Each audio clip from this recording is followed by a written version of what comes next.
कमलायतलोचन लोकपते विजयी भव वेङ्कटशैलपते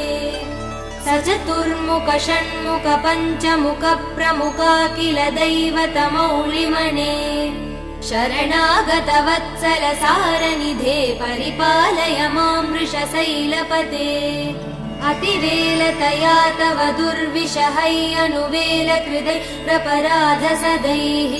हरितं त्वरितं वृषशैलपते परया कृपया परिपाहि हरे अधिवेङ्कटशैलमुदारमते जनताभिमतादिकदानरतात् परदेवदया गदितान् निगमै कमलादयितान् परं कलये कलवेणुरवा वसगोपवधू शतकोटिवृतात् स्मरकोटिसमात् प्रतिवल्लविकाभिमदात् सुखदात् वसुदेव